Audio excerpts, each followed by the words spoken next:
اجیب دعوت الداعی اذا دعان، جب کوئی پکارنے والا، دعا مانگنے والا مجھ سے دعا مانگے گا تو میں اس کی پکار کا جواب بولے بھائی، اس پکار کا جواب دوں گا. پکار کا جواب دینے کا مطلب کیا ہوتا ہے؟ قبول کروں گا اس کی دعا. جواب کا یہ مطلب نہیں کہ اچھا میں نے سن لیا چلو. ایک جواب تو یہ بھی ہوتا ہے نا، اچھا اب چپ ہو جا. ہم کسی کو پکار رہے ہوں اگلا کہتے ہیں اچھا بھائی ٹھیک ہے پتہ چل گیا اب چپ کر کے بیٹھ جاؤ آرام سے. تو اللہ تعالیٰ جب جواب دیتے ہیں تو کیا مطلب ہوتا ہے کہ اللہ تعالیٰ وہ دعا قبول کر رہے ہیں. ہم دعا کثرت سے مانگتے کیوں نہیں ہیں؟ اس کی وجہ یہ ہے کہ ہمارے ذہن میں ایک چیز شیطان نے بٹھا دی ہے کہ مانگو تب بھی ویسے کے ویسے ہی ہیں، نہیں مانگو تب بھی ویسے کے ویسے. وہ فلاں آدمی تو نہیں مانگتا، وہ تو پھر بھی اس کی تنخواہ اچھی مل رہی ہے، اور میں تو کئی سالوں سے دعائیں مانگ رہا ہوں، اے اللہ میری تنخواہ ڈبل نہیں کر سکتا تو کم از کم 50% ہی بڑھا دے. تو میں تو وہیں کا وہیں ہوں، میری تنخواہ میں تو کوئی اضافہ ہو نہیں رہا. تو ہم تو دیکھتے ہیں کہ ادھر دعا مانگو کچھ بھی نہیں ہو، سوائے ثواب کے کچھ بھی نہیں ملتا. یہ وہ چیز ہے جو انسان کو دعاؤں سے روکتی ہے. حالانکہ ہم پیغمبروں کی زندگی دیکھتے ہیں تو بات بات پر دعائیں مانگتے تھے، بہت کثرت سے، بہت زیادہ. نوح علیہ السلام، اچھا اللہ نے ان کی دعاؤں کو قرآن میں ذکر بھی کیا ہے. مناجات مقبولہ ایک دعاؤں کی کتاب ہے. حضرت مولانا اشرف علی تھانوی رحمہ اللہ تعالیٰ نے قرآن اور حدیث کی دعاؤں کو ایک چھوٹی سی کتاب میں جمع کر کے ایک ہفتے پہ ڈیوائڈ کر دیا ہے اس کو، کہ آپ روزانہ ان میں سے ایک حصہ پڑھیں گے تو پورا ہفتے میں وہ تقریباً تمام دعائیں کور ہو جائیں گی جو قرآن و سنت میں بیان کی گئی ہیں. وہ کتاب ضرور خریدیں، رکھیں اپنے پاس، مناجات مقبولہ کے نام سے. تو ہم دعا کیوں نہیں مانگتے؟ مسئلہ ہمارے ساتھ یہ ہے کہ ہم کہتے ہیں کہ جو مانگتا ہے وہ بھی وہینچ کا وہینچ، اور جو نہیں مانگتا ہے وہ بھی کوئی سرخاب کے پر تو لگ نہیں جاتے کوئی مانگ رہا ہو تو. یہ وہ مسئلہ ہے جس کی وجہ سے لوگ دعائیں مانگنے میں بخل سے کام لیتے ہیں. جبکہ پیغمبر کثرت سے دعائیں مانگا کرتے تھے، بہت زیادہ. جو پچھلی آسمانی کتابیں ہیں ان میں لکھا ہوا ہے کہ یعقوب علیہ الصلاۃ والسلام اتنی کثرت سے دعائیں مانگا کرتے تھے کہ سجدے میں جا کے کہ ان کے یہ جو گھٹنے ہیں اور سر میں سخت نشان بن چکے تھے. وہ جگہ زمین پہ لگ کے سخت ہو جاتی ہے نا. تو اتنی کثرت سے دعائیں، اتنی کثرت سے دعائیں. ہم نے جن بزرگوں کے ساتھ ٹوٹا پھوٹا وقت گزارا ان کو دیکھا کہ وہ دعا بہت لمبی لمبی دعائیں مانگا کرتے تھے، بہت لمبی. ہمارے شیخ کے سامنے جب کوئی آیا کرتا تھا دعا کے لیے کہتا تو ہاتھ اٹھائے بغیر ویسے ہی اس کو ایک دعا کا جملہ کہہ دیا کرتے تھے. تو کسی نے کہا کہ آپ ہاتھ اٹھا کے اس کے لیے دعا کیوں نہیں مانگتے؟ تو فرماتے تھے کہ جب میں ایک دفعہ ہاتھ اٹھا لیتا ہوں تو پھر اتنی آرام سے نیچے گراتا نہیں، کیونکہ پھر اللہ کے دربار میں اب ہاتھ اٹھا لیے تو پھر تو ایسا ان کا دل لگتا تھا، مانگتے چلے جاتے تھے، مانگتے چلے جاتے تھے. تو بات یہ ہے کہ جب یہ یقین پیدا ہو جائے کہ جس خالق نے ہمیں پیدا کیا ہے اور جس نے ہمیں مانگنے کا حکم دیا ہے اس کے سامنے جب ہاتھ اٹھا کے گڑ گڑائیں گے تو وہ تھوڑا نہیں وہ دعا لازمی قبول کرے گا، اور وہ لازمی ہماری مانگی ہوئی چیزیں ہمیں عطا کرے گا. یہ جذبہ اور یہ نیت جب انسان میں پیدا ہو جائے تو پھر اس کا دعاؤں میں دل لگتا ہے. کیسے نہیں لگے گا؟ آپ سوچیں کہ آپ کو کوئی بتا دے کہ یہ جو سیٹھ صاحب ہیں بہت بڑے، آپ جا کے ان سے مانگو، یہ ٹائم نکال کے بیٹھے ہوئے ہیں، جتنا مانگو گے، جو مانگو گے یہ دیں گے. تو اب آپ بتاؤ، آپ یہ کہو گے کہ میرے پاس مانگنے کا ٹائم نہیں ہے، ایسے موقع پہ آپ یہ کہو گے؟ آپ جائیں گے اور بسم اللہ کر کے شروع ہو جائیں گے. آپ بولیں گے سر یہ مجھے 10 فائلیں چاہیے بحریہ ٹاؤن کی. آپ سوچو کہ 10 نہیں ملی تو 9 تو مل جائیں گی. سر مجھے یہ بھی چاہیے, مجھے یہ بھی چاہیے, مجھے یہ بھی چاہیے, اور آپ کو یقین ہو کہ یہ دے رہے, تو آپ کبھی بھی کنجوسی سے کام نہیں لو. پھر آپ یہ نہیں کرو گے کہ آپ مانگتے ہوئے جو ہے نا, اس سے آپ جب مانگ رہے ہو تو آپ کی کبھی ادھر دیکھ رہے ہو, کبھی ادھر دیکھ رہے ہو, کبھی ناک میں انگلی گھما رہے ہو, کبھی سر میں کھجا رہے ہو. کوئی آ کے اس دوران آپ کو چھیڑے گا تو آپ کہو گے یہاں سے دفع ہو جاؤ.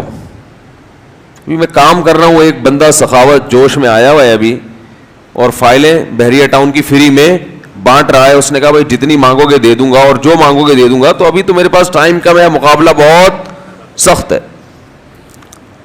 اور پھر اس میں آپ کو الفاظ بھی خود بخود آ جائیں گے کس طرح سے سمجھانا ہے. مختلف طریقوں سے آپ بات کو گھماؤ گے. سر پلیز آپ بات کو سمجھا کریں, میں آپ کے پاس آیا ہوں, آپ کو پتہ ہے میں ادھر بھی جا سکتا تھا, وہ وسیم کباڑیہ کا بزنس بھی آج کل بہت چل رہا ہے, میرے پرانے اچھے تعلقات ہیں, لیکن مجھے پتا تھا کہ آپ تو آپ ہیں, آپ جیسا سیٹ تو کوئی ہے ہی نہیں, اور ہر مشکل میں آپ نے میری مدد کی ہے. جو الفاظ بھی اس کی سخاوت کو ابھارنے والے ہوں گے وہ تمام آپ اس موقع پر اس کے اوپر انڈیل دو گے, پورا دیگچہ بھر کے اس کے اوپر ڈال دو گے آپ. تو اللہ سے جب مانگتا ہے انسان اور اس کو یقین ہو کہ اللہ میری دعا کو پورا کرے گا, تو اس یقین کے ساتھ جب دعا مانگی جاتی ہے تو اس کا اسٹائل کچھ اور ہوتا ہے, اور ایک فارمیلٹی پوری کرنے کے لیے دعا جب مانگی جاتی ہے جیسے کہ ہمارے ہاں ہو رہا ہے, تو اس کا اسٹائل اور انداز کچھ اور ہوتا ہے. ہمارے ہاں دعا پڑھی جاتی ہے, مانگی نہیں جاتی. ربنا آتنا فی الدنیا حسنۃ وفی الآخرۃ حسنۃ وقنا عذاب النار آمین.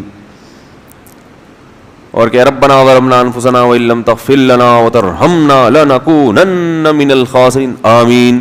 یہ دعا مانگی جا رہی ہے یا پڑھی جا رہی ہے؟ یہ تو پڑھی جا رہی ہے, اور آمین بھی پڑھا جا رہا ہے اس پہ. تو اللہ نے ہمیں یہ نہیں کہا کہ اقرؤوا الدعاء عند ربکم, اپنے رب کے سامنے دعائیں پڑھا کرو. اللہ نے کہا ادعو, مانگو, پکارو, مانگو اس سے. بھیکاری جیسے بھیک مانگتا ہے نا, لوگ کہتے ہیں مانگنے کا کیا طریقہ ہے. بھائی جو بھیکاریوں سے پوچھو بھیک مانگنے کا کیا طریقہ ہے. بھیکاری اکثر ان پڑھ ہوتے ہیں, جو پڑھے لکھے بھیکاری ہوتے ہیں پھر وہ IMF سے مانگتے ہیں, وہ چھوٹی موٹی چیزیں نہیں مانگتے. بھیکاری اکثر کیا ہوتے ہیں؟ ان پڑھ, جن سے ہمارا صبح شام واسطہ پڑتا ہے. تو یہ کسی سے بھیک مانگنے کا طریقہ سیکھ کے آتے ہیں؟ بولو بھائی, کسی سے طریقہ سیکھ کے آتے ہیں کہ یار وہ ذرا فلاں بندے سے چندہ مانگنا, ذرا طریقہ بتانا. اگر کوئی بتائے گا بھی تو وہ کہے گا تو اپنے پاس رکھ, مجھے پتا ہے مجھے جیب اپنی کیسے بھرنی ہے. اس موقع پہ جو اس کی حالت دیکھ کے نا وہ اپنا منہ بھی ٹیڑھا ویڑھا کرے گا, کپڑے بھی پھٹے پرانے, اور بہت گھمائے گا بات کو, ایسے منہ بنائے گا جیسے دنیا میں اس سے زیادہ غریب اور محتاج کوئی ہے ہی نہیں. سحری پانی سے کی ہے میں نے, گھر میں بچے بھوک سے بلک رہے ہیں, ایسی کہانیاں سنائے گا, ایسی کہانیاں سنائے گا. تو یہی حال انسان کا ہے جب اسے پتا ہو کہ میرا رب جو مانگوں گا وہ دے گا مجھے, تو پھر اس کے بھیک مانگنے کا انداز اور جو دعا مانگنے کا اسٹائل ہے وہ خود بخود فطرت اسے سکھا دیتی ہے. خود بخود اس کے اندر الفاظ آنا شروع ہو جاتے ہیں کہ ایسے مانگنا چاہیے. لیکن پرابلم یہ ہے, مسئلہ یہ ہے کہ دل میں یہ بات بیٹھ چکی ہے کہ قبول نہیں ہو رہی. عجیب حدیث ہے, رسول اللہ صلی اللہ علیہ وسلم نے ارشاد فرمایا کہ اللہ بندے کی دعا قبول کرتے رہتے ہیں, وہ مانگتا رہتا ہے قبول ہوتی رہتی ہے, وہ مانگتا رہتا ہے قبول ہوتی رہتی ہے, یہاں تک کہ ایک وقت ایسا آتا ہے کہ بندہ یہ کہتا ہے کہ میں مانگ رہا ہوں قبول تو ہو نہیں رہی. تو جب یہ کہتا ہے تو اس وقت قبول کرنا بند کر دیتے ہیں اللہ تعالیٰ. اللہ کہتے ہیں کہ اگر تو یہ سمجھ رہا ہے کہ قبول نہیں ہو رہی تو اب نہیں ہوگی. اب عجیب بات ہے یا نہیں ہے یہ حدیث؟ بھائی وہ بندہ کئی سال سے دعائیں مانگ رہا تھا, اور پھر آخر میں آ کے کہتا ہے کہ قبول تو ہو نہیں رہی, تو ظاہر ہے کچھ نہیں ہو رہی ہوگی تبھی تو کہہ رہا ہے نا. اس کو ایسا لگ رہا ہوگا کہ قبول نہیں ہو رہی. بھائی اس کو یہ لگ رہا ہوگا کہ نہیں, جو چیزیں مانگ رہا ہوں وہ تو مل نہیں رہی, تو تبھی تو وہ کہتا ہے کہ قبول نہیں ہو رہی. تو سوال پیدا ہوتا ہے پھر اللہ قبول کرنا بند کیوں کر دیتے ہیں؟ اللہ تعالیٰ جب دعائیں قبول کرتے ہیں تو اس کا انداز وہ نہیں ہوتا جیسے ایک عام انسان جب کسی کو بھیک دیتا ہے.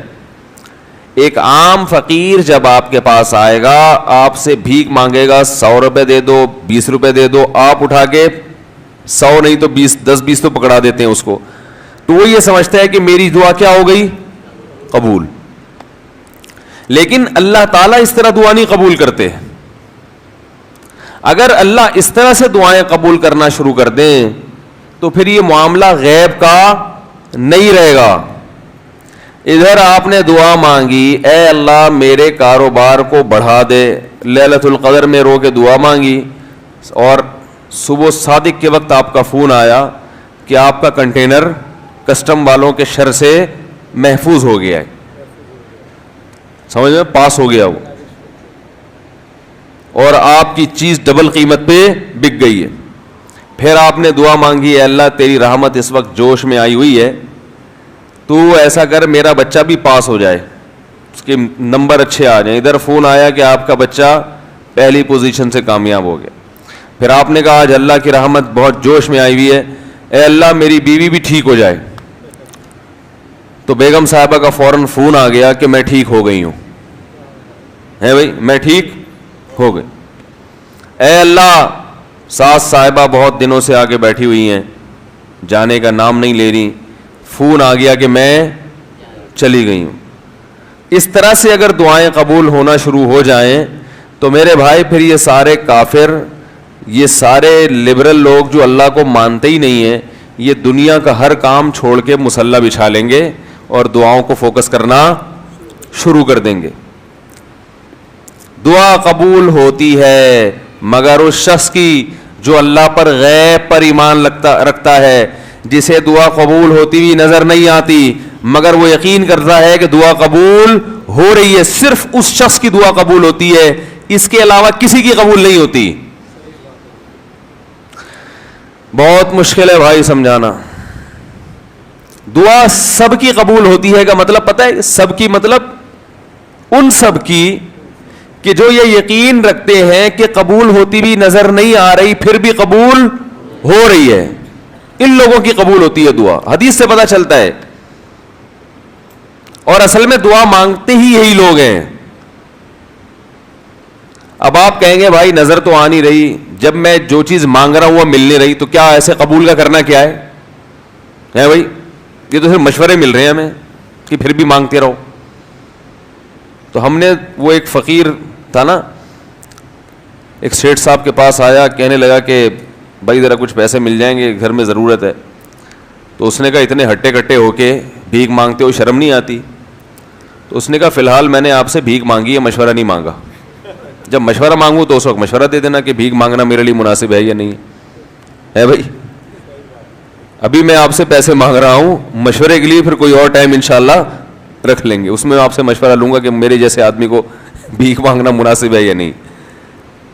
تو آپ کے ذہن میں بھی یہ خیال آ رہا ہوگا کہ ہم اللہ سے دعا مانگتے ہیں اور اللہ کی طرف سے جو چیز جو ہم مانگ رہے ہیں وہ تو مل نہیں رہی, بلکہ اللہ کی طرف سے مشورے مل رہے ہیں کہ مانگتے رہو قبول ہو رہی ہے, تو ہوتی بھی تو نظر نہیں آ رہی. کیا خیال ہے بھائی؟ ہوتی قبول ہوتی بھی نظر تو نہیں آ رہی. تو یاد رکھیں دعا تو لازمی قبول ہوتی ہے. اگر آپ کو قبول ہوتی بھی نظر نہیں, دعا قبول ہونے کے انداز مختلف ہیں. اللہ تعالیٰ کے جس طرح سے قبول کرتے ہیں نا, وہ عام لوگوں کی طرح نہیں آپ کو چیزیں پکڑا دیتے, یہ تو غیب سے معاملہ ختم ہو جائے گا. اللہ کی حکمت کا تقاضا یہ ہے کہ اس طرح سے قبول کروں کہ قبول ہو مگر اس کو پتا نہ چلے, کیونکہ وہ اللہ کا دربار ہے, اس کی کچھ قیمت ہے کہ وہ ہر ایک کو مانگنے کی توفیق نہیں دیتا. بھائی آپ نے کبھی دیکھا کہ کوئی سیٹ ایسی دکان کھول کے بیٹھ جائے کہ آؤ جو مانگو میں دوں گا؟ ایسے تو کیا ہوگا کہ پورا نظام خراب ہو جائے گا نا. پھر آپ 10 فائلیں تھوڑی مانگیں گے, پھر تو آپ کہیں گے پورا بحریہ ٹاؤن میرے حوالے کر دو, پھر تو آپ یہ کریں گے نا.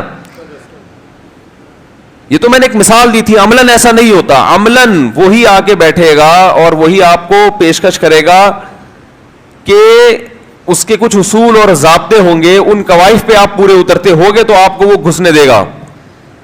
اللہ کے بھی کچھ اصول اور ضابطے ہیں, ساری دعائیں قبول کرے گا, جو مانگو گے صرف اتنا نہیں بلکہ بڑھا کے دے گا. لیکن اصول یہ ہے کہ اللہ کہتے ہیں کہ جب میں دوں گا تو نظر نہیں آئے گا, مگر یقین رکھنا ہے کہ کیا کر رہا ہوں, میں دے رہا ہوں, پھر دیتا رہوں گا میں. پھر بات وہیں آگے کھڑی ہو جاتی ہے کہ ایسے دینے کا کیا فائدہ, کہ ہماری سمجھ میں نہیں آ رہا کہ پتہ نہیں کیسے دے رہا ہے اللہ تعالیٰ. تو یاد رکھیں اللہ تعالیٰ کے دینے کا انداز تھوڑا مختلف ہے. وہ کیا ہے؟ بعض مرتبہ جو چیز مانگ رہے ہوتے ہیں اللہ وہی چیز آپ کو دے دیتا ہے, اور ایسا بھی ہوتا ہے. ہمیشہ ایسا تو نہیں ہوا ہوگا کہ جو چیز مانگی اور نہیں ملی ہو. کئی بار ایسا ہوا ہے کہ جو مانگا وہ اللہ نے دے دیا, فوراً مسئلہ حل ہو گیا. بعض دفعہ بلکہ اس سے بھی پہلے کا اسٹیپ, بسا اوقات تو آپ دعا مانگ ہی نہیں رہے ہوتے, آپ اس کو دعا سمجھ رہے ہوتے ہو, لہذا اس میں وہ جان ہوتی نہیں ہے, تو قبولیت کا پھر سوال ہی پیدا نہیں ہوتا. آپ دعا پڑھ رہے ہوتے ہو, مانگ رہے نہیں ہوتے. تو اللہ نے تو دعائیں قبول کرنے کا کہا ہے, دعائیں پڑھنے پر کہا ہو, وعدہ کیا ہو, ایسا ہمارے علم میں کوئی حدیث نہیں ہے. دیکھیں یونس علیہ الصلوۃ والسلام جب مچھلی کے پیٹ میں تھے تو یونس علیہ السلام کو اپنی خطا کا احساس ہوا کہ میں اللہ کی پرمیشن کے بغیر اپنی قوم کو چھوڑ کے آ گیا ہوں. ان کو احساس ہو گیا, تبھی اللہ نے مجھے مچھلی کے پیٹ میں ڈال دیا ہے.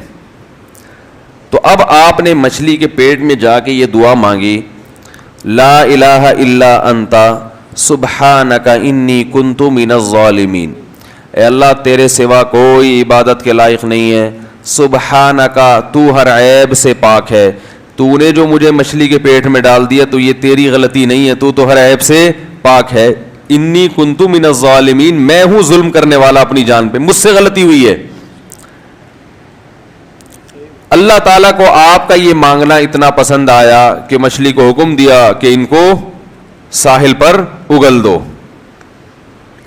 اور نہ صرف یہ کہ مچھلی نے آپ کو ساحل پہ ڈالا, وہ انبتنا علیہ شجرۃ من یقطین, یقطین کوئی درخت تھا وہ بھی اللہ نے اگا دیا دھوپ سے بچانے کے لیے. لیکن جب مصیبتوں میں ہم یہ کلمہ پڑھتے ہیں لا الہ الا انت سبحانک انی کنت من الظالمین, تو ہم یوسف علیہ السلام والے جذبے سے یہ کلمے میں جو الفاظ ہیں وہ مانگتے نہیں ہیں, بلکہ ہم یہ کلمہ پڑھتے ہیں. سمجھ رہے ہیں؟ پڑھنے کی بھی برکتیں ہوتی ہیں, میں اس کا منکر نہیں ہوں, لیکن ہمارے جو ورڈنگ ہوتی ہے نا وہ مانگنے کا اسٹائل نہیں ہوتا. ہم چھوٹے بچے تھے تو مسجد میں آیت کریمہ کا ورد ہوا کرتا تھا کہ بھائی حالات خراب ہیں آج کل, امام صاحب اسپیکر پہ اعلان کر کے بلاتے تھے, آ جاؤ بھائی آیت کریمہ کا ورد ہوگا, لا الہ الا انت سبحانک انی کنت من الظالمین, 5 لاکھ دفعہ پڑھا جائے گا. تو ہم مسجد میں آتے, وہ مسجد میں دانے ہم تو آتے تھے, اس کے بعد جلیبیاں بھی ملتی تھیں, بڑی گرم گرم ٹائٹ جلیبیاں ہوتی تھیں. اب تک وہ مزہ نہیں آیا جلیبی میں. تو وہ جلیبیاں بھی ہوتی تھی, اوپر دانے رکھے ہوئے ہوتے تھے, وہ 5 لاکھ دانے ہوتے تھے, ختم کرنے ہوتے تھے. تو پھر ہم کیا کریں, لا الہ الا انت سبحانک انی کنت من الظالمین, لا الہ الا انت سبحانک. اس میں فراڈ نہیں کرتے تھے, پڑھتے پورا تھا الحمدللہ. بعض لوگ تو کیا کرتے تھے, ایک مٹھی لی لا الہ الا انت سبحانک انی کنت من الظالمین, پھونک مارا اور سائڈ پہ رکھ دیا. وہ یہ ڈرامے بھی ہوتے تھے, لیکن ہم پورا ہی پڑھتے تھے. لیکن اس میں مانگنے کا انداز تو نہیں ہوتا تھا, لا الہ الا انت سبحانک انی. پھر اس میں بچے تھے, شرارت بھی شروع ہو جاتی تھی. پھر دیکھ رہے ہیں کوئی ادھر دیکھ رہا ہے تو ایک دانہ اٹھایا, لا الہ الا انت سبحانک انی کنت من الظالمین, یوں کر کے اس کی ناک پہ مارا ہے. کوئی ادھر دیکھ رہا ہے تو اس کی جیب میں ڈال دیا. تو یہ دعا مانگی جا رہی ہے, یہ تو پڑھی جا رہی ہے, ایک فارمیلٹی ہے کہ 5 لاکھ پورے کرنے ہیں, اس کے بعد جلیبی کھانا ہے اور نکلنا ہے. تو آج بھی ایسا ہی ہو رہا ہے. امام صاحب دعا مانگتے ہیں, لوگ کہتے ہیں یار چلو جب نماز پڑھ لی, 4 رکعتیں پڑھ لی, سلام بھی پھیر لیا, تو اس میں کیا جا رہا ہے, یہ بھی پورا ہی کر لو. ایسا ہی ہوتا ہے نا, یہ بھی پورا ہی کر لو, آمین آمین کہہ لیں گے. امام صاحب ڈرائیور ہیں, ہم پیچھے مقتدی ہیں, تو جہاں اتاریں گے وہیں اتریں گے ہم لوگ, پہلے تو نہیں اتر سکتے. تو یہ ایک لوگوں کے ذہن میں تصور ہے. نبی صلی اللہ علیہ وسلم نے فرمایا اللہ ظاہر قلب کے ساتھ دعا کی طرف توجہ نہیں دیتے. ظاہر قلب کا مطلب آپ کا دل حاضر نہیں ہو, کچھ اور سوچ رہے ہو, اور ادھر سے آپ نے ویسے ہی ایک فارمیلٹی پوری کرنے کے لیے. اللہ کہتے ہیں کہ جب تو مانگنے میں مخلص نہیں ہے تو میں تجھے کیوں دوں. تو مانگنے میں ہی مخلص نہیں ہے.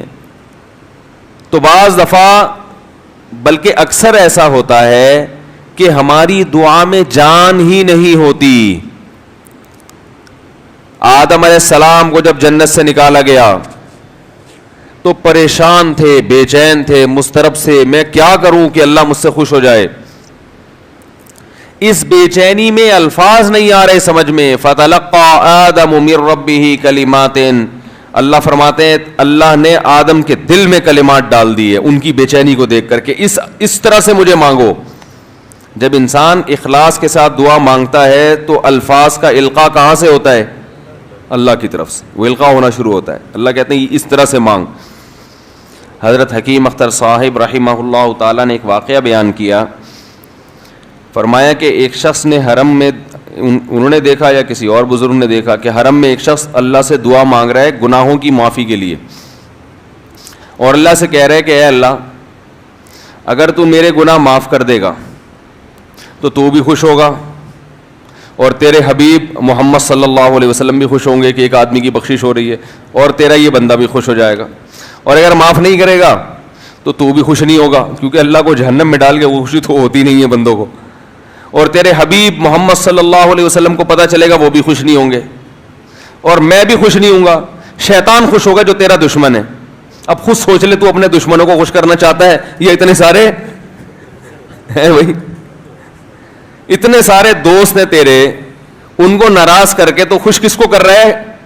اپنے تو جو تیرا بھی دشمن ہے, میرا بھی دشمن, اور تیرے حبیب محمد صلی اللہ علیہ وسلم کا بھی دشمن ہے. تو دیکھو کیسے الفاظ ہیں اس کے. تو ایسا کہ بظاہر بخشش کے علاوہ کا آپشن چھوڑا ہی نہیں. کیا خیال ہے؟ حجاج ابن یوسف بڑا ظالم تھا, بڑا ظالم. موت کا جب وقت آیا, تھے یہ لوگ ایمان والے, چاہے ظالم تھے, بدعمل تھے, لیکن اللہ پر ایمان بہرحال رکھتے تھے. ان کو پتا تھا کہ میں غلط کر رہا ہوں. جب موت کا وقت آیا تو کہنے لگا کہ اے اللہ لوگ کہتے ہیں کہ تو مجھے نہیں بخشے گا, لوگ کہتے ہیں کہ میرے جیسے گناہگار کو تو نہیں بخش سکتا. بڑے عجیب الفاظ ہیں, اللہ کی رحمت کو جوش دلا رہا ہے کہ تو ایسا کر کے دکھا دے, یعنی کچھ ایسا کر کے دکھا دے کہ جو تیرے بارے میں لوگ گمان کر رہے ہیں وہ گمان کیا ہو جائے. یہ بالکل ایسے ہے جیسے کوئی بہت بڑا سیٹ ہو, آپ اس سے بہت زیادہ بڑا قرضہ مانگنے کے لیے جائیں جو کہ عام طور پر نہیں ملتا, لیکن آپ اس کو جوش دلا رہے ہو کہ لوگ کہتے ہیں کہ تو اتنا بڑا قرضہ نہیں دے سکتا, تو آج تو اپنی سخاوت دکھا دے کہ میں اتنا بڑا قرضہ بھی دے سکتا ہوں. تو مرتے ہوئے کیا کہنے لگا کہ اللہ یہ پبلک کہہ رہی ہے کہ تو مجھے نہیں بخش سکتا, یعنی یہ تیری رحمت کو چیلنج کر رہی ہے کہ اتنے بڑے گناہگار کو نہیں بخشے گا اللہ, تو آج کیا کر لے تو یہ دکھا دے اپنی رحمت سے کہ میں اتنے بڑے گناہگار کو بھی معاف کر سکتا ہوں. اب پتہ نہیں اللہ نے معاف کیا نہیں کیا, وہ تو اللہ کا معاملہ اور حجاج بن یوسف کا معاملہ, لیکن علماء کہتے ہیں یہ اس نے الفاظ بڑے ڈینجرس کہے ہیں مرتے وقت. ڈینجرس کا مطلب یعنی دوسرے معنی میں ایسے ہے کہ اس نے اللہ کی عرش کو ہلا دیا ہوگا. اللہ کو مانگنا اتنا پسند ہے. پہلی بات تو یہ ذہن میں رکھیں کہ اس سے بڑی کوئی عبادت نہیں ہے دعا سے, اور دعا سے مشکل کوئی عبادت نہیں ہے. نماز پڑھنا آسان ہے, زکوٰۃ دینا آسان ہے, روزہ رکھنا بھی آسان. سب سے مشکل کام کیا ہے؟ دعا مانگنا. اسی وجہ سے ہم نے جن لوگوں کو دیکھا کہ وہ واقعی دیندار ہیں, اللہ والے ہیں, ہم نے صرف انہی کو دعائیں مانگتے ہوئے دیکھا ہے. عام لوگوں کو ہم نے دعاؤں کو اتنا فوکس کرتے ہوئے نہیں دیکھا. وہ دوسری چیزوں کو زیادہ فوکس کرتے ہیں, دعاؤں پہ زیادہ زور نہیں ہوتا ان کا. وظیفوں پہ تو ہوگا صبح شام, یہ والا اتنی دفعہ, وہ والا اتنی دفعہ, وہ بھاگ گئی واپس آ جائے اس کے لیے اتنی دفعہ, وہ جا نہیں رہی اس کے لیے اتنی دفعہ. یہ وظیفوں پہ تو ہوگا زور. ایسے ہوتا ہے نا ہاتھ اٹھا کے اللہ سے گڑگڑا کے مانگا جائے, یہ چیزیں کم.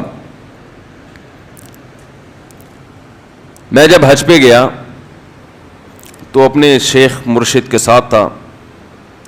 پہلے ہی ہم نے ان کو دیکھا تھا, بہت زیادہ دعائیں مانگتے ہیں وہ, بہت زیادہ ان کو دعاؤں میں دل لگتا ہے, بہت دعائیں مانگتے ہیں. تو مجھے کسی نے بتایا کہ یہ جب بیت اللہ کو دیکھتے ہیں تو اتنی لمبی دعا مانگتے ہیں کھڑے کھڑے کہ تم ان کے ساتھ ٹھہر نہیں سکتے. میں نے کہا کیوں نہیں ٹھہر سکتے, ہم جوان ہیں, ان کی عمر زیادہ ہو گئی اور ان کو کچھ بیماریاں بھی ہیں. تو میں نے کہا ہو جائے مقابلہ پھر, ٹھیک ہے نا, دیکھتے ہیں کون زیادہ لمبا ٹھہر لیتا ہے. تو جب بیت اللہ پہنچے, ان کی نظر بیت اللہ پہ پڑی, ذرا قریب گئے. یہ جو کہتے ہیں نا بیت اللہ پہ نظر پڑتے ہی وہیں ٹھہر جاؤ شروع ہو جاؤ, ایسا نہیں ہے. بیت اللہ پہ اگر نظر پڑی ہے آپ کی تو کوئی بات نہیں, اور قریب چلے جائیں. کوئی دوسرا عمل کرنے سے پہلے دعا مانگیں. پہلی نظر کا مطلب یہ ہوتا ہے کہ جب نظر پڑی ہے تو اب طواف شروع کرنے سے پہلے یا کوئی دوسرا عمل کرنے سے پہلے آپ جا کے دعا مانگیں. تو وہ دور سے نہیں بلکہ جتنا قریب جا کے مانگیں اتنا زیادہ اچھا. لوگ کیا کرتے ہیں, یوں منہ نیچے کر کے جا رہے ہوتے ہیں کہ پہلی نظر پڑ گئی تو پھر دعا کا موقع نکل جائے گا, تو یوں وہ ٹکرا بھی جاتے ہیں. کچھ نہیں ہوتا, نظر پڑ جائے تو اور تھوڑا قریب جائیں, قریب جا کے دعا مانگیں. تو ان کو ہم نے دیکھا کہ انہوں نے دعا مانگنا شروع کی, میں بھی کھڑا ہو گیا ساتھ میں, ہم نے کہا چلو ہم بھی مانگتے ہیں. تو وہ اتنی دیر تک حالانکہ کمر میں بھی تکلیف, بیماریاں بھی ہیں, شوگر بھی ہے, تو بالآخر میں نے ہتھیار ڈال دی. میں نے کہا میں اتنی دیر کھڑا نہیں ہو سکتا. اور میں پھر اب بیٹھتے ہوئے شرم بھی آ رہی تھی کہ وہ بولیں کہ میری عمر زیادہ ہے اور یہ دیکھو ابھی جوان, شادیاں تو کرتا رہتا ہے, تو یہ کیا شادیاں کرے گا جو کھڑا نہیں ہو سکتا اتنی دیر. تو وہ اتنی دیر ہو گئی تو میں بیٹھ گیا واقعی. تو کئی ایسے ہمارے اکابر گزرے ہیں, بزرگ گزرے ہیں, 1 گھنٹہ 2 گھنٹہ 3 گھنٹہ. مرکز میں, تبلیغی مرکز میں کسی نے بتایا کہ ایک بزرگ کو میں نے دیکھا صبح اشراق کے وقت دعا مانگنا شروع کی ہے اور ظہر کی نماز میں اٹھے. اشراق کے وقت دعا مانگنا شروع کی اور کب اٹھے؟ یہ وہ لوگ تھے جن کا دعاؤں میں دل لگتا تھا. اب بتائیں دعا مشکل عبادت ہے یا نہیں ہے؟ حضرت عمر رضی اللہ تعالی عنہ کا قول ہے, فرماتے ہیں کہ مجھے اس بات کی پرواہ نہیں ہوتی کہ میری دعا قبول ہو رہی ہے کہ نہیں ہو رہی, مجھے اس کی فکر رہتی ہے کہ دعا مانگنے کی توفیق مل رہی ہے کہ نہیں مل رہی. کیونکہ اللہ جب ناراض ہوتا ہے نا کسی سے, مانگنے کی توفیق چھین لیتا ہے اللہ تعالیٰ. اور مانگنے کی توفیق دی ہوئی, اس کا مطلب اگر ناراض ہے بھی تو اتنا زیادہ نہیں ہے, تھوڑا بہت ہے, وہ تلافی چاہتا ہے کہ آپ کر لو. مانگنے کی توفیق ملنا اس کی علامت ہے کہ اللہ اگر ناراض بھی ہے تو بہت زیادہ نہیں روٹھا ہوا, بلکہ اس نے سوری کا آپشن دیا ہوا ہے کہ چلو مانگ کے اپنا منا لو, مجھے کسی بھی طریقے سے راضی کر لو. دعا کا اس قدر فائدہ ہوتا ہے انسان کو, اس قدر فائدہ ہوتا ہے, آپ مانگنا شروع کریں زندگی چینج ہونا شروع ہو جائے گی, آپ کی زندگی میں تبدیلی آنا شروع ہو جائے گی. جتنا تعلق اللہ کے ساتھ دعا کے ذریعے بنتا ہے اتنا تعلق کسی اور چیز سے نہیں بنتا. دیکھو کسی سے دوستی کرنا چاہتے ہو, دوستی کا سب سے بہتر طریقہ کیا ہے؟ اس سے گپ شپ شروع کر دو, یہی طریقہ ہے نا بھائی. آپ کا دوست کون ہے؟ وہ جس سے آپ کی گپ شپ زیادہ ہوتی ہو, اسی سے دوستی ہوگی نا. اب آپ بتا رہے یہ میرا جگری دوست ہے, بہت پرانا دوست ہے, میں پوچھوں گا آپ سے بھائی یہ دوستی کیسے ہوئی؟ یہ دوستی بھائی ایسے ہوئی کہ میں جس کالج میں پڑھتا تھا وہیں یہ بھی یہی پڑھتا تھا, تو کیا کرتے تھے آپس میں, کوئی بات چیت ہوتی نہیں, بات چیت تو نہیں ہوئی کبھی زندگی میں, تو پھر دوستی کیسے ہو گئی؟ پڑھتے تو بہت سارے لوگ ہیں. دوستی کے لیے سب سے پہلی چیز کیا ہے؟ بات چیت. دعا میں انسان بات چیت شروع کر دیتا ہے کس کے ساتھ؟ اللہ کے ساتھ. تو اللہ اور بندے کا کنیکشن مضبوط ہونا شروع ہو جاتا ہے. اس لیے اہل اللہ کو تو اس کی پرواہ نہیں ہوتی کہ میری دعا قبول ہو بھی رہی ہے کہ نہیں ہو رہی ہے. وہ کہتے ہیں ہمیں مانگنے کی توفیق مل رہی ہے, معذرت کے ساتھ تھوڑی میں ابیوز لینگویج استعمال کرتا ہوں, کہ بھاڑ میں جائے قبول ہونا, ٹھیک ہے نا. ہمیں تو اس بادشاہ کے دربار میں ہاتھ پھیلانے کی توفیق مل رہی ہے, بس ہمارے لیے اتنا کافی ہے, تعلق بحال ہے ہمارا اس سے. تو میں یہ عرض کر رہا تھا کہ کبھی ہماری جو دعائیں قبول نہیں ہوتی بسا اوقات اس کی وجہ یہ ہوتی ہے کہ ہمارا وہ عمل دعا ہوتا ہی نہیں ہے. جب دعا ہی نہیں ہوتا تو پھر اس میں قبولیت کہاں سے آ گئی؟ وہ تو ہم پڑھ رہے ہوتے ہیں الفاظ رٹا لگا کے ایک چیز کو, یعنی ایک پڑھنے کے انداز میں ہوتی ہے, وہ اس میں جذبات ہی نہیں ہوتے. جذبات کن لوگوں کے ہوتے ہیں؟ امام بخاری رحمہ اللہ تعالی کی سوانے پڑھیں آپ, بچپن میں نابینا ہو گئے, والدہ تو آپ کو بڑا علم سکھانا چاہتی تھی, پریشان کہ اللہ یہ تو میرا بچہ ہی نابینا ہو گیا. تو رات کو مصلی پہ گڑ گڑا کے دعا مانگنا شروع کی, اے اللہ میرے بچے کی بینائی واپس لوٹا دے, اے اللہ اس کی بینائی واپس لوٹا دے. اتنا مانگا ہے کہ روتے روتے دعا مانگتے مانگتے آنکھ لگ گئی, خواب آیا, دو فرشتے آپس میں بات کر رہے ہیں کہ اللہ نے اس عورت کی دعا قبول کر لی ہے اور اس کے بچے کو بینائی لوٹا دی ہے. جب آنکھ کھلی ہے تو دیکھا کہ بچے کی بینائی واپس لوٹ چکی تھی, بینائی واپس لوٹ چکی تھی. ہندوستان میں ایک بزرگ تھے, رمضان نام تھا ان کا, یہاں کراچی ہجرت کر کے آ گئے تھے ہندوستان سے. تو جو کوئی اس طرح کے بڑے لوگ ملتے تھے نا, جو بھی نیک ہوں پرہیزگار ہوں, تو میں ان سے تھوڑا سا انٹرویو لیتا تھا کہ آپ نے کوئی ایسی کوئی واقعہ دیکھا ہو, کوئی کرامت دیکھی. انہوں نے اپنا بڑا دلچسپ واقعہ سنایا. فرماتے ہیں کہ میں نے اپنی آنکھوں سے دیکھا کہ ہندوستان کے ایک علاقے میں جو بلوائی تھے نا, جو بلوا کرنے والے ہندو تھے, انہوں نے, دہشت گردوں نے مسلمانوں کے علاقوں پہ حملہ کر دیا. مسلمان بہت تھوڑے تھے, مقابلہ نہیں کر سکتے تھے. کہتے ہیں کہ ایک بزرگ تھے وہیں کہیں مظاہر علوم کے یا دیوبند کے. مقصد میرا یہ نہیں ہے کہ کوئی دیوبند کے علاوہ کوئی بزرگ نہیں ہوتا, وہ چونکہ واقعہ ان کا اس لیے, کوئی لوگ اس پہ بھی کہتے ہیں کہ اپنے مسلک کو وہ کرنا ہے, وہ اتفاق سے تھے وہاں کے, تو اس لیے میں نے بول دیا. تو وہ مکان کی چھت پہ کھڑے ہو گئے اور اللہ سے دعا مانگنے لگے. بہت گڑ گڑا کے دعا مانگی انہوں نے کہ اللہ ان لوگوں کے شر سے ہمیں بچا لے. تو یہ جو واقعہ سنانے والے تھے نا, انہوں نے مجھے خود بتایا, کہتے میں نے اپنی آنکھوں سے دیکھا کہ گھوڑوں پہ آسمان سے فرشتے نازل ہو رہے ہیں اور ان کے ہاتھ میں بڑی بڑی راڈیں ہیں, گزند ہیں, اور وہ زمین پہ نازل ہو کر انہوں نے ان بلوائیوں کے خلاف حملہ کر دیا, مارا ان کو. میں نے جب یہ واقعہ ایک دفعہ بیان کیا تو یوٹیوب پہ جب یہ واقعہ گیا تو اس علاقے کے جو مسلمان تھے ان کے کمنٹس آئے کہ یہ واقعہ یہاں پر ہوا ہے اور اس گاؤں میں ہوا ہے. نہیں آ رہی بات سمجھ میں؟ تو یہ کیا ہے؟ دعا مانگنے والے کی جو دعا ہے نا اس میں طاقت تھی, وہ مانگ رہا تھا گڑ گڑا کے. آپ نے دیکھا ہوگا آج کل ہم نماز استسقا پڑھتے ہیں, بارش پھر بھی نہیں ہوتی. عموماً ایسا ہی چل رہا ہے سسٹم جو چل رہا ہے نا, نماز استسقا پڑھ رہے ہیں, بارش نہیں ہو رہی, تو اللہ سے اچھی امید رکھتے ہیں کہ قبول ہوتی ہوں گی دعائیں. لیکن پہلے دعائیں نماز استسقا کی فوراً قبول ہوتی تھی اور ان کا ظاہر بھی قبول ہوتا تھا. یہ ہم نے بھی اپنے بڑوں سے بھی سنا. میری دادی نے, اللہ ان کی مغفرت کرے, خود بتایا, انہوں نے بتایا کہ ہندوستان میں جب بارشیں برسنا ختم ہو جاتی تھی تو مظاہر علوم سے, دیوبند سے علماء کی ایک جماعت نکلتی تھی, سہارنپور سے, اور عورتیں, بچے, مرد, بوڑھے سب ان کے ساتھ نکل کے میدان میں جاتے تھے. خود انہوں نے اپنا واقعہ سنایا, کہہ رہے ہم جاتے تھے میدان میں بوسیدہ کپڑے پہن کے. نماز استسقا میں یہی ہے نا کہ بوسیدہ کپڑے پہن کے جاؤ, اپنے مواشی کو بھی لے کر جاؤ اور شہر سے باہر جاؤ اور دھوپ میں اللہ سے گڑ گڑا کے دعائیں مانگو. تو کہتے ہیں ہم جب جایا کرتے تھے بارش کی دعا مانگنے کے لیے تو اتنا یقین ہوتا تھا کہ بارش ہوگی کہ تمبو ساتھ لے کر جاتے تھے کہ جب بارش ہوگی نا تو وہاں دیگیں پکیں گی اور کھانا کھایا بھی جائے گا, خوشی میں کھلایا بھی جائے گا. تو وہ کھانے کا سامان گھر سے لے کر جایا کرتے تھے.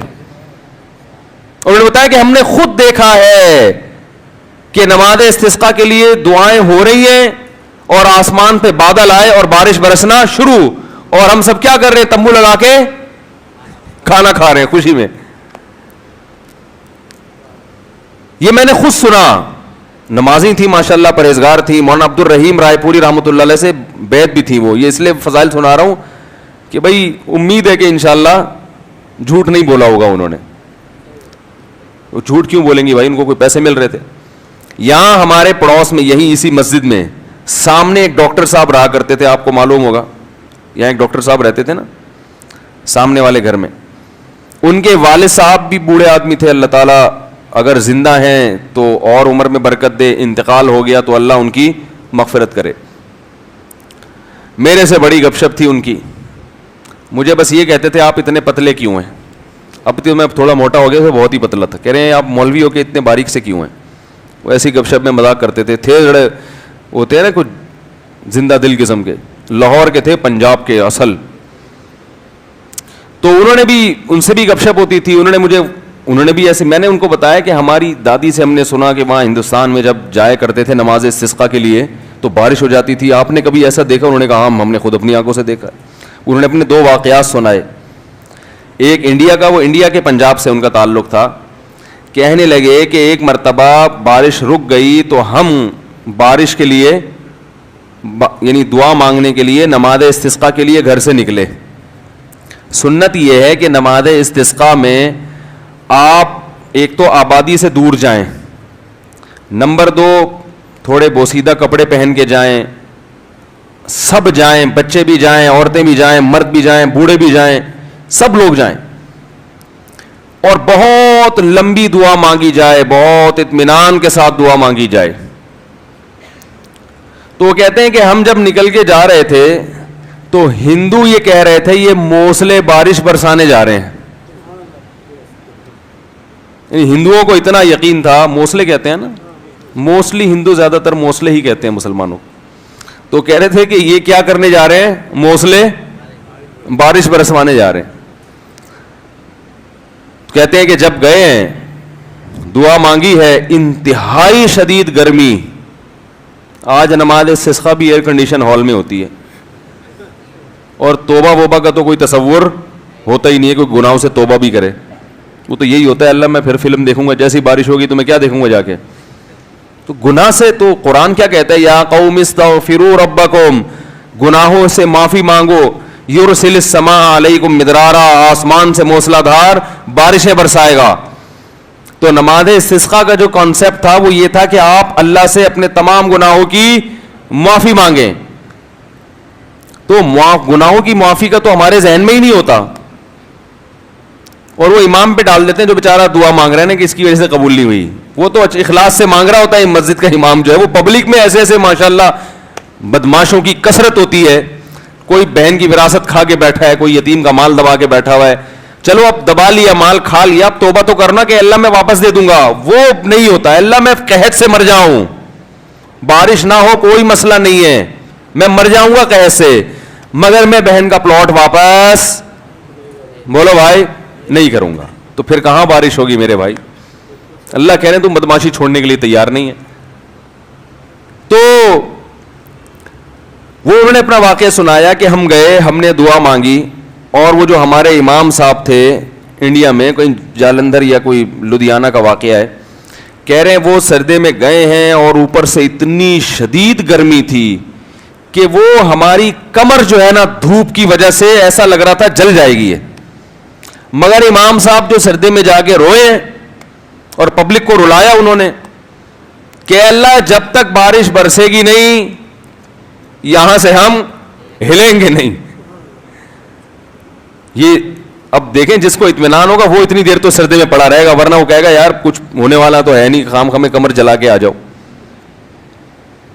کہہ رہے ہیں وہ انہوں نے گڑ گڑائے ہیں, وہ ایسا گڑ گڑائے اور کمر ہماری جل جل کے لگ رہا تھا کہ وہ خراب ہی نہ ہو جائے.